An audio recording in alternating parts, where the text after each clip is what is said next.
Question number 41 में हमसे कहा है ड्यूरिंग द प्रेपरेशन ऑफ मोहर सॉल्ट, हम जब मोहर सॉल्ट बनाते हैं, फेरस जिसका फॉर्मूला, जिसका केमिकल नेम जो होता है वो फेरस अमोनियम सल्फेट होता है।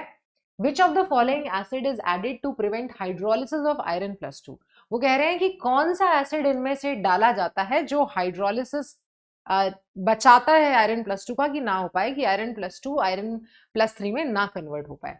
तो देखो एक इंफॉर्मेशन बेस्ड क्वेश्चन है। यहाँ पे जो एसिड हम यूज करते हैं वो करते हैं डाइल्यूट सल्फ्यूरिक एसिड। तो पहले तो मैं आपको बता देती हूँ ऑप्शन यहाँ पे सेकंड करेक्ट है।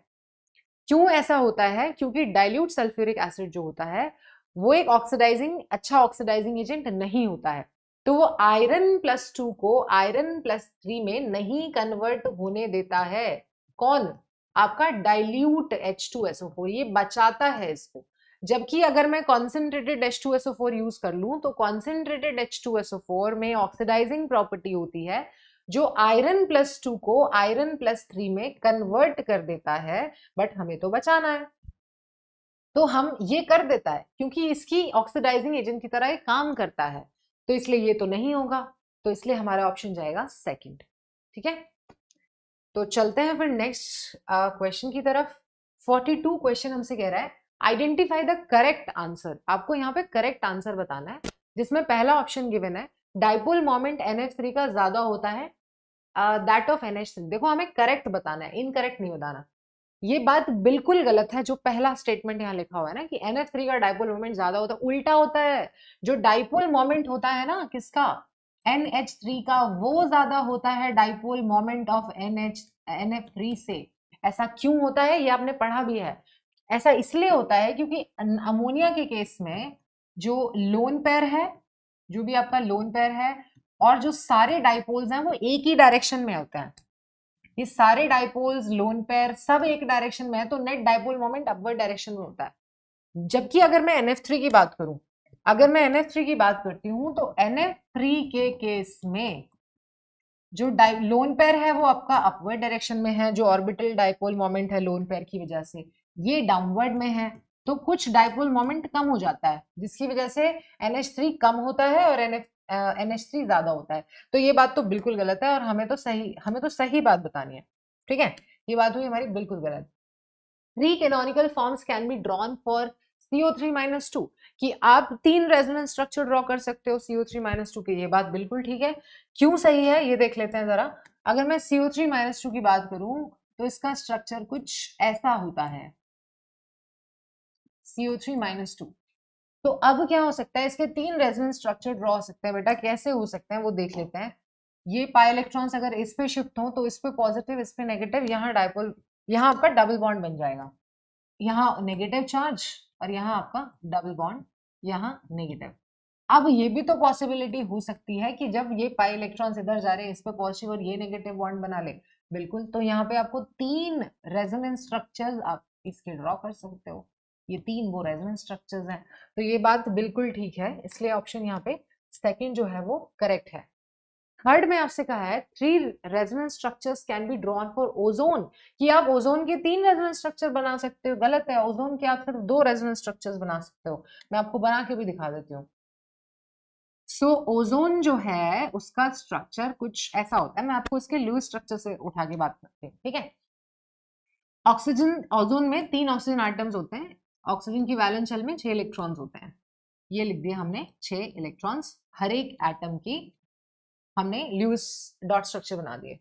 हर एक ऑक्सीजन को 2 इलेक्ट्रॉन्स चाहिए, इसने इसके साथ डबल बॉन्ड बना लिया, इसका भी काम पूरा हुआ, इसका भी पूरा हुआ, लेकिन इसका नहीं हुआ और इनका ऑक्टेट कंप्लीट हो चुके हैं, तो ये अपना लोन पेयर इसको शेयर कर देता है, जिसको हम ऐसे रिप्रेजेंट करते हैं डबल बॉन्ड O, यहाँ आपका नेगेटिव आया और यहाँ आपका पॉजिटिव। तो ये एक स्ट्रक्चर हुआ। दूसरा स्ट्रक्चर क्या हो सकता है, जब ये पाई इलेक्ट्रॉन्स इधर शिफ्ट हो जाए तो आपका ये रेजोनेंस स्ट्रक्चर बन जाएगा डबल बॉन्ड O। तो आप तो सिर्फ 2 ही रेजोनेंस स्ट्रक्चर बना सकते हो, आप 3 तो नहीं बना सकते, तो इसलिए आपका ये गलत हुई बात। BF3 has non zero dipole moment, कि BF3 का जो डाइपोल मोमेंट होता है वो नॉन जीरो होता है, ये बात बिल्कुल गलत है। क्यों है गलत? क्योंकि BF3 ऐसा मॉलिक्यूल है जो सिमेट्रिकल है। क्योंकि ये सिमेट्रिकल है, इन दोनों बॉन्ड्स का जो डाइपोल मोमेंट है वो डाउनवर्ड में है, ये भी डाउनवर्ड में है, ठीक है, तो इन दोनों का रिजल्टेंट डाउनवर्ड जाएगा और ये अपवर्ड चलेगा, तो नेट डायपोल मोमेंट यहाँ पे 0 हो जाता है, लेकिन ये कह रहे हैं तो नॉन जीरो होता है, तो ये भी बात हमारी बिल्कुल गलत है, ठीक है। नेक्स्ट चलते हैं फिर हम नेक्स्ट क्वेश्चन पे। हमारे पास 43, जिसमें 43 जो सवाल है ये हमारा प्रैक्टिकल ऑर्गेनिक केमिस्ट्री से पूछा गया है।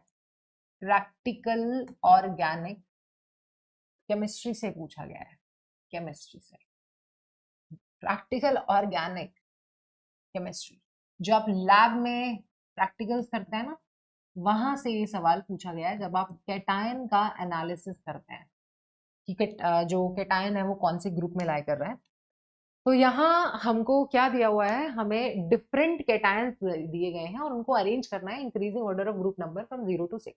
आपको 0 से 6 के इंक्रीजिंग ऑर्डर में अरेंज करना है। तो सबसे पहले हम बात करेंगे कि हमारे पास 6 ग्रुप्स होते हैं, 0, 1, 2, 3, 4, 5 एंड 6। अब अगर मैं यहाँ बात करूँ एल्यूमिनियम की, तो एल्यूमिनियम मेरा ग्रुप 3rd में लाई करता है, तो एल्यूमिनियम आ गया हमारा ग्रुप 3rd में, ठीक है। जो मेरा मैग्नीशियम है वो ग्रुप 6 में लाई करता है, जी ठीक है। अब मैं बात करूं हमारे कौन बची हमारे पास, कॉपर +2 वो मेरा ग्रुप 2 में लाई करता है। बेरियम +2 मेरा ग्रुप किस में बच गया, हाँ, बेरियम +2 मेरा ग्रुप 5 में लाई करता है, जी ठीक है।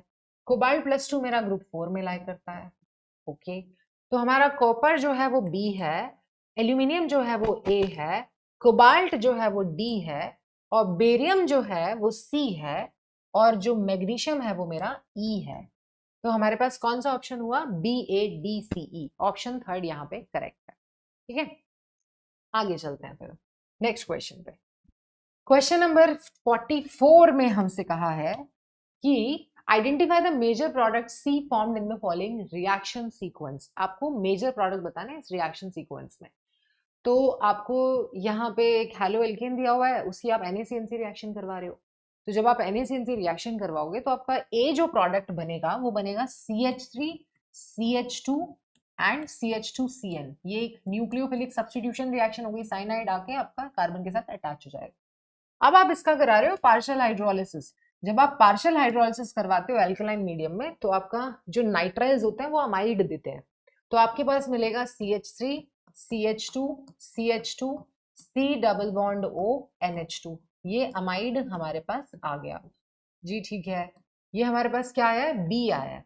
अब हमें क्या, ये हमारे पास A था, अब हमें कहा है कि हम इसकी रिएक्शन करवा रहे हैं NaOH ब्रोमीन के साथ। तो आपको तो ये बहुत अच्छे से पता होना चाहिए, तो हॉफमैन ब्रोमाइड डिग्रेडेशन रिएक्शन है, और हॉफमैन ब्रोमाइड डिग्रेडेशन रिएक्शन आपका प्राइमरी अमीन देता है जिसमें एक कार्बन कम होता है।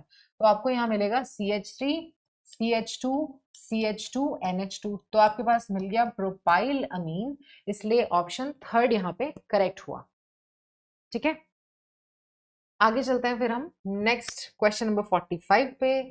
45 क्वेश्चन में हमसे कहा है रेट ऑफ अ रिएक्शन क्वाड्रुपल्स। जो रिएक्शन का रेट है वो 4 गुना हो जाता है जब टेम्परेचर 27 डिग्री सेल्सियस से 57 डिग्री सेल्सियस चलता है। आपको बताना है एनर्जी ऑफ एक्टिवेशन। ये जो टॉपिक है ना एक्टिवेशन एनर्जी वाला, जिसमें हम फॉर्मूला ये यूज करते हैं log K2/K1, ये इतना ज्यादा इंपॉर्टेंट है कि इससे सवाल एक ना एक पूछ ही लिया जाता है हर बार। So log K2/K1 is equals to EA upon 2.303 R, 303 R, T1 minus T2 upon T1 into T2, ठीक है। लेकिन ये ध्यान रखना है, आपको यहाँ टेम्परेचर रखना होता है केल्विन में। और ये जो सवाल है ये मेरा किससे है, केमिकल काइनेटिक्स से है। केमिकल काइनेटिक्स में हमारा टॉपिक है अर्हीनियस इक्वेशन। अर्हीनियस इक्वेशन से हमारा सवाल है। अब रिएक्शन का जो रेट है वो 4 गुना हो जाता है, तो ये मतलब जो K2 होगा वो 4K होगा, तो ये हो गया 4K, और ये आपका K है। ये आपको कैलकुलेट करना है।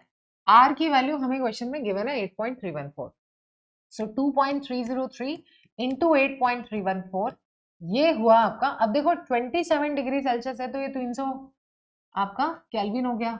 557 है, इसमें 273 ऐड करोगे तो ये आपका हो जाएगा 01631, 330 केल्विन आ गया है आपके पास। तो 330 ये आपका है T2 माइनस T1 होता है बेटा, मैंने गलती से लिख दिया यहाँ पे T2 minus T1, T2 minus T1, तो ये हो गया 300 330 माइनस 300, बेटा 30 बचेगा ऊपर, है ना, इसको इरेज करते हैं। दिस इज T1, यहाँ ऊपर 30 बचा और यहाँ आपके पास बचा 300 इंटू 330, ठीक है जी। अब log 4 की वैल्यू आपको क्वेश्चन में गिवन है 0.6, तो EA किसके बराबर हो जाएगा, EA बराबर हुआ आपका 2.303 into 8.314 into your 0.6 into 300 into 330 divided by 30, आपने इसको 30 से डिवाइड कर लिया, ठीक है जी। तो ये आपका 10 टाइम्स चला गया। अब इसको सॉल्व कर लीजिए और हम एक्टिवेशन एनर्जी को कैलकुलेट करते हैं। सॉल्व करिए जरा, बताइए और मुझे क्या आंसर आ रहा है।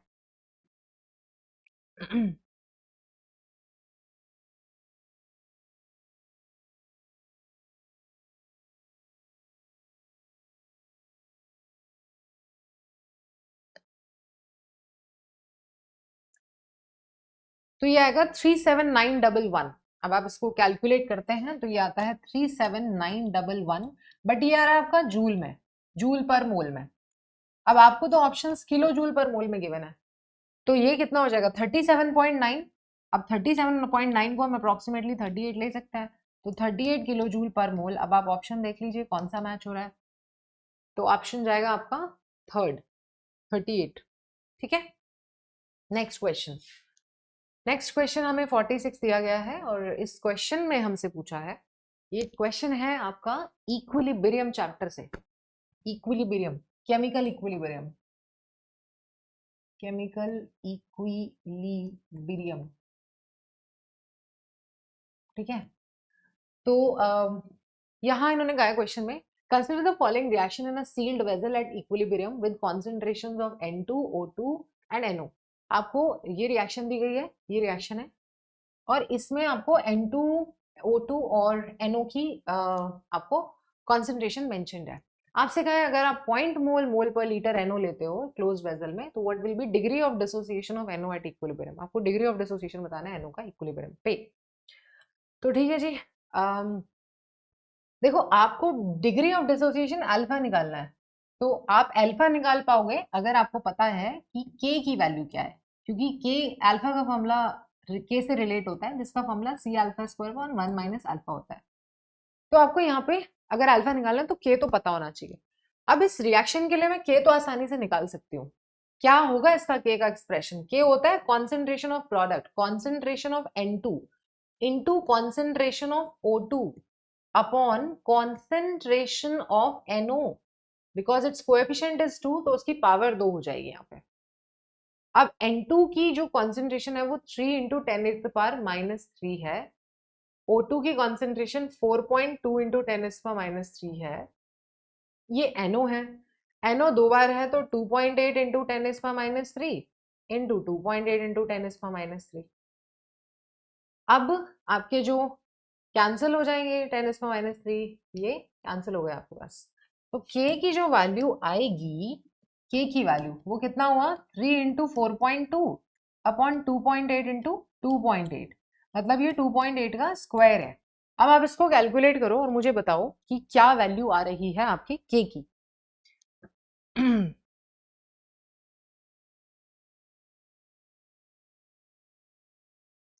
तो के की वैल्यू आ रही है आपकी 1.607, 1.607।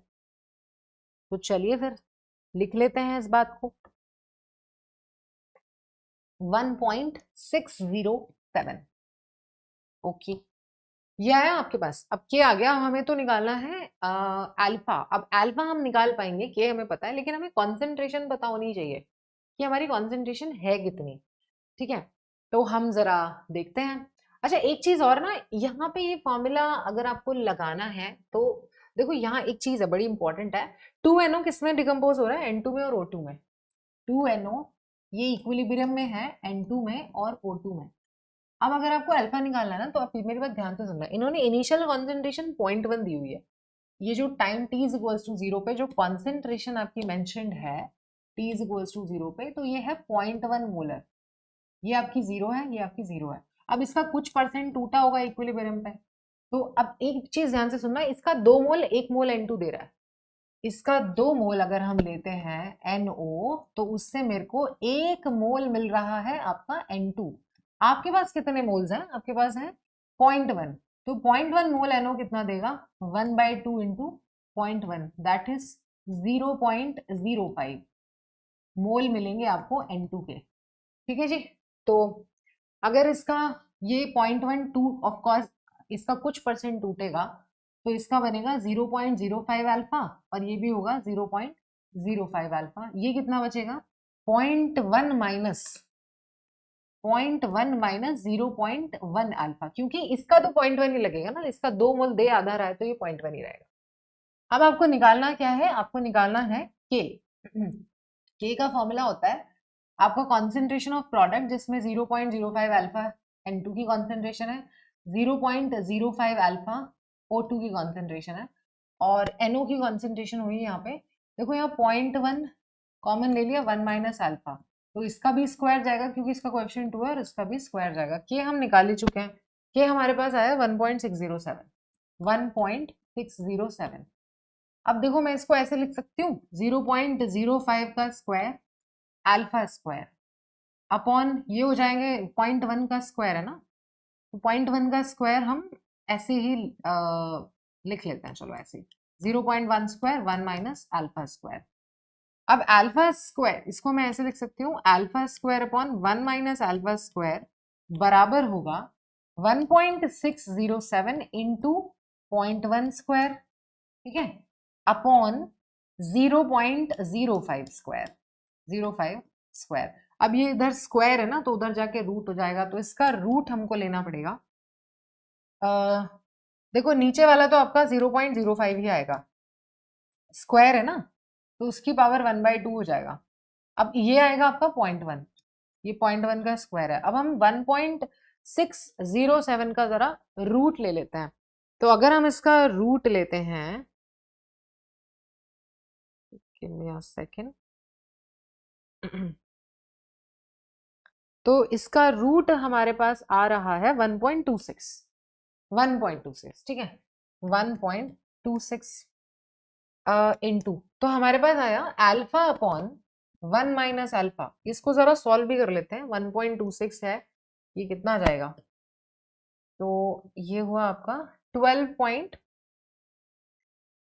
12.6 डिवाइडेड बाय 5। इसको जरा क्रॉस मल्टीप्लाई करते हैं, तो 5 अल्फा बराबर आया 12.6 माइनस 12.6 अल्फा, ठीक है, तो 12.6 अल्फा इधर आएगा, तो ये आ जाएगा 17.6 अल्फा इज इक्वल्स टू 12.6। तो अल्फा आया 12.6 अपॉन 17.6। अब इसको जरा डिवाइड कर लें, 126 डिवाइडेड बाय 17.6। 126 आपका डिवाइड कर रहे हैं 176 से, तो आंसर आ रहा है आपका ऑप्शन देखते हैं जरा, ऑप्शन हमारे क्या आ रहे हैं। ऑप्शन आ रहा है 0.71 आ रहा है आंसर, हाँ, तो 0.717 आंसर है अल्फा का। तो हम देखेंगे कौन सा ऑप्शन जाएगा, ऑप्शन जाएगा आपका सेकंड, ठीक है। नेक्स्ट चलते हैं फिर आगे। हम चलते हैं क्वेश्चन नंबर 47 की तरफ। क्वेश्चन नंबर 47 में हमसे कहा है the work done during reversible isothermal expansion of 1 mole of hydrogen gas at 25 degrees Celsius from pressure of 20 atmosphere to 10 atmosphere is। आपको वर्क डन निकालना है ड्यूरिंग रिवर्सिबल आइसोथर्मल एक्सपेंशन। तो आपको पता है what is the formula in terms of pressure, work done का क्या formula होता है रिवर्सिबल आइसोथर्मल एक्सपेंशन के लिए प्रेशर की टर्म में। तो वर्क डन का फॉर्मूला होता है work done is equals to, क्योंकि एक्सपेंशन हो रहा है तो गैस काम कर रही होगी, और work done by the gas हम नेगेटिव ही लेते हैं। सो -2.303 NRT log P1 by P2, ये हमारे पास होता है, ठीक है। तो वर्क डन बराबर हुआ -2.303, एन की वैल्यू हमें गिवन है क्वेश्चन में, 1 मोल गैस है 1, आर की वैल्यू इन्होंने कहा है आप 2 लीजिए क्योंकि आपको कैलोरी में आंसर निकालना है, ठीक है। टेम्परेचर हमें इन्होंने क्वेश्चन में 25 डिग्री सेल्सियस से रखा है, 298 केल्विन ये होता है। लॉग P1 की जो वैल्यू है, प्रेशर इनिशियली आपका कितना था, प्रेशर इनिशियली आपका 20 था और अब आपने 10 कर लिया, तो गैस का प्रेशर 10 हो गया था। तो निकाल लीजिए work done. Work done is equals to -2.303 into, देखो 2 इंटू लॉग 2 की वैल्यू 0.3010 होती है, और उसको 2 से मल्टीप्लाई करोगे तो ये 0.6 हो जाएगा इंटू 298। ये कैलोरी में आपका आंसर आएगा, क्योंकि आपने जो आर की यूनिट है कैलोरी में रखी है। तो अब आप इसको मल्टीप्लाई कीजिए और आंसर बताइए जरा कि क्या आ रहा है।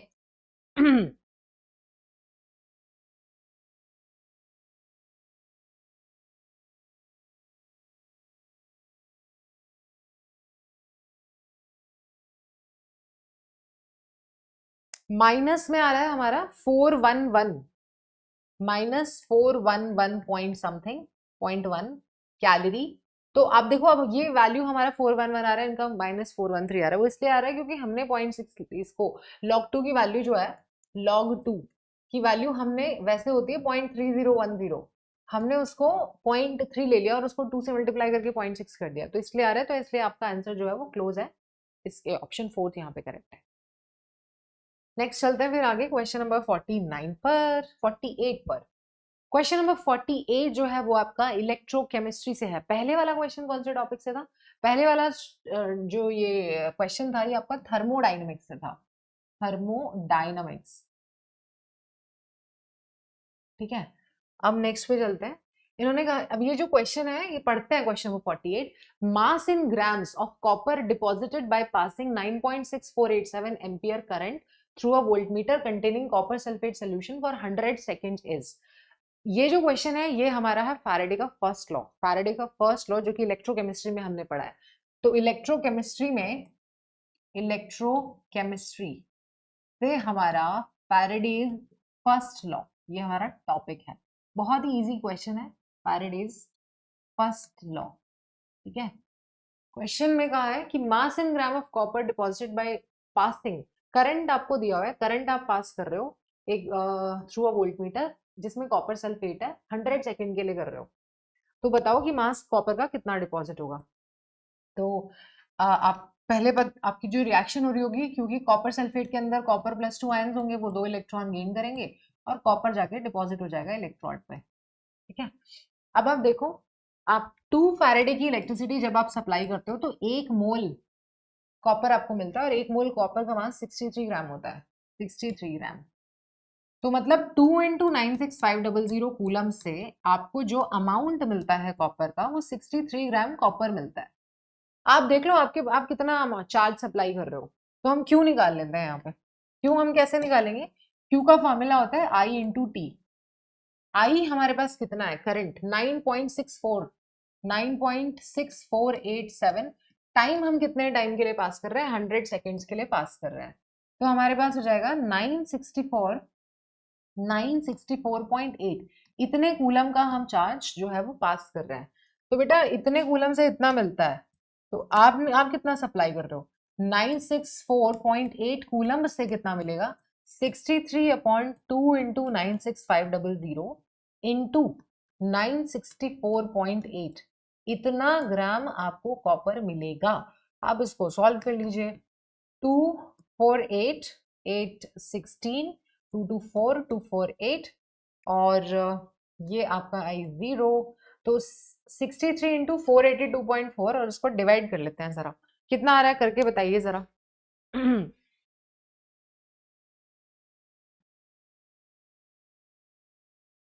482.4 है हमारे पास।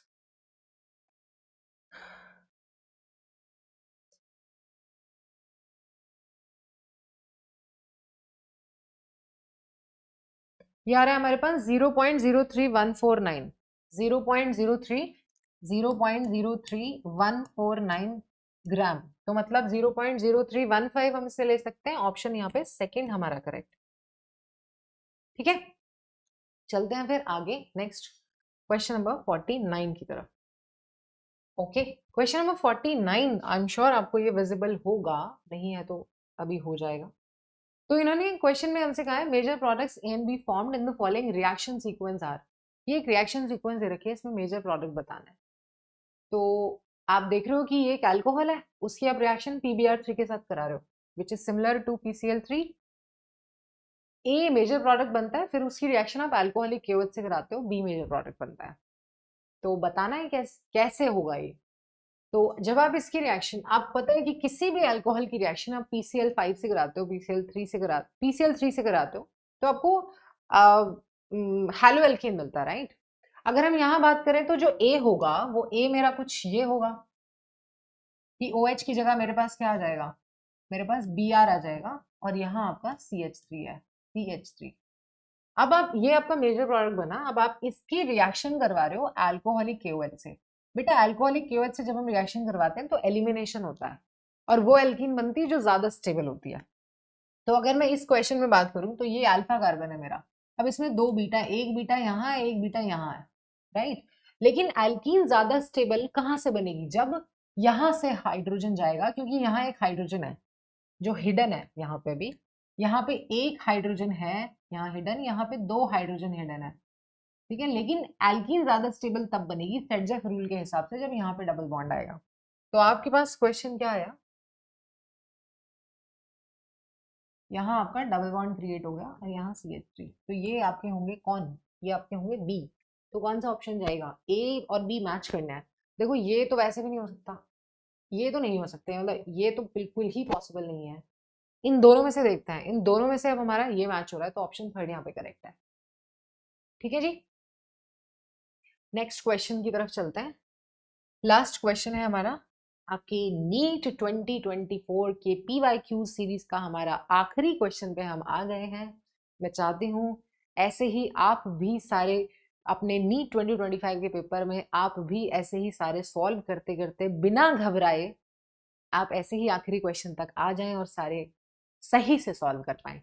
तो चलते हैं, करिए करते हैं last one. The pair of lanthanoid ions which are diamagnetic. हमें बताना है कि जो लेंथेनॉइड आयंस के पेयर्स हैं कौन से इनमें से डायामैग्नेटिक हैं। तो बेटा डायामैग्नेटिक वो होते हैं जिनमें जो सारे इलेक्ट्रॉन्स होते हैं वो पेयर्ड होते हैं, एक भी अनपेयर्ड इलेक्ट्रॉन ना हो, वो आपका डायामैग्नेटिक होता है। अगर पेयर्ड अनपेयर्ड इलेक्ट्रॉन है तो वो आपका पैरामैग्नेटिक होता है। तो इसके लिए हमें इनकी कॉन्फ़िगरेशन पता होनी जरूरी है कि गैडोलिनियम, प्रोमीथियम या सेमेरियम या फिर यूरोपियम, इन सब की कॉन्फ़िगरेशन क्या होती है, ये अपने आयनिक फॉर्म में है तो क्या है। तो उसके लिए आपको ये ध्यान रखना जरूरी है कि इनका कॉन्फ़िगरेशन, मतलब इनका एटॉमिक नंबर के साथ इनका कॉन्फ़िगरेशन क्या है, तभी आप ये क्वेश्चन सॉल्व कर पाएंगे। तो हम बात करते हैं सबसे पहले गैडोलिनियम +3 और यूरोपियम +3 के लिए। आपकी हेल्प के लिए, आई डोंट नो इफ अगर आपको ये विजिबल है, ब्लर हो रही होगी तो मैं साइड में लिख देती हूँ। थोड़ा सा मुझे ऐसा लग रहा है कि ये ब्लर हो रहा है, कोई बात नहीं, मैं साइड में लिख दूंगी।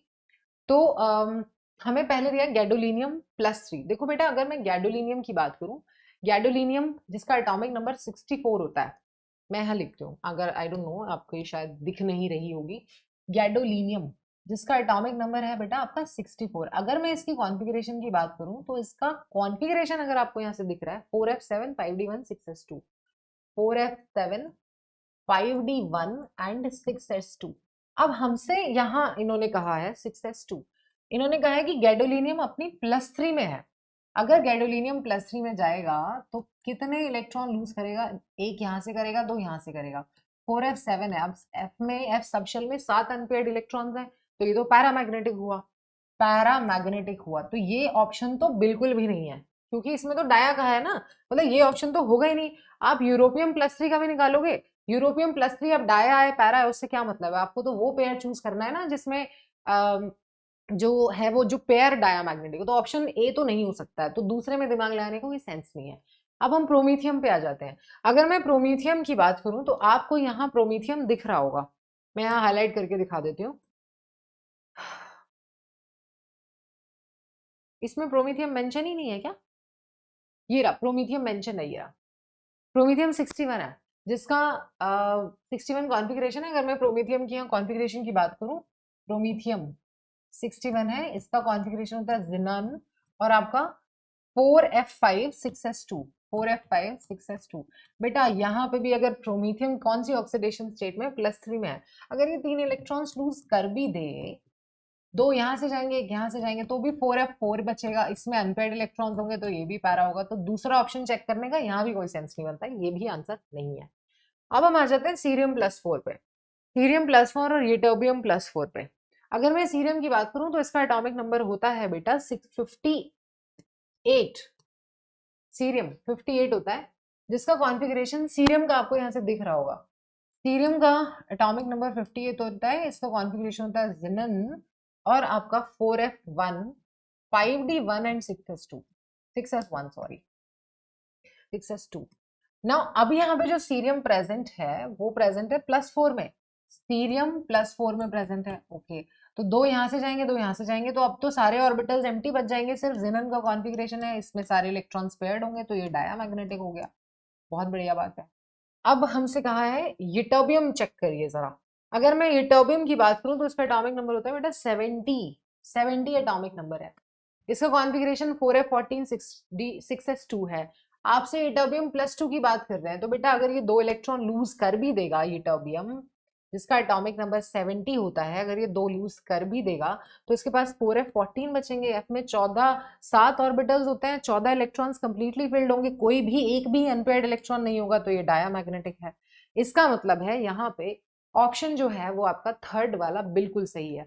सीरियम +3 की बात कर लो, चलो सीरियम +3 तो है, अगर 3 इलेक्ट्रॉन निकाल लिए यहाँ से, अगर सीरियम +4 में तो आपके मतलब +3 में यहाँ से निकालोगे, दो यहाँ से निकालोगे, एक अनपेयर्ड इलेक्ट्रॉन बचेगा, वैसे भी पैरा होगा, तो वो ऑप्शन वैसे भी नहीं होना, तो इसलिए यहाँ पे ऑप्शन सी जो है वो हमारा करेक्ट है।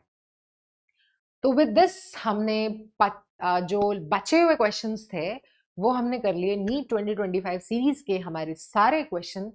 बहुत हमने अच्छे से आराम से समझ के सॉल्व कर लिए। आई एम श्योर कि आपको लास्ट मिनट पे अगर आप ये वीडियो देख रहे हो तो आपका बहुत फायदा हुआ होगा, आपको क्लैरिटी मिली होगी और आपको कॉन्फिडेंस मिला होगा।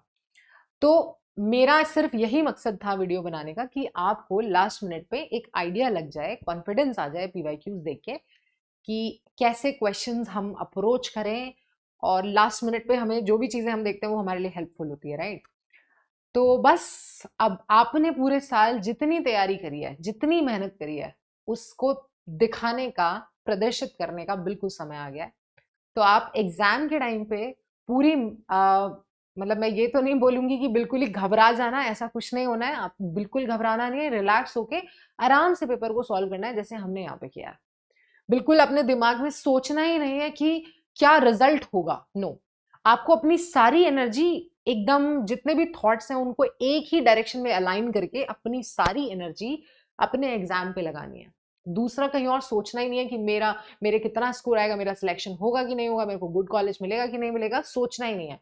आपको अपनी सारी एनर्जी सिर्फ अपने काम पे लगानी है, क्योंकि आपने अगर एनर्जी काम पे लगाई तो अल्टीमेटली रिजल्ट तो बहुत ही अच्छा होने वाला है ना।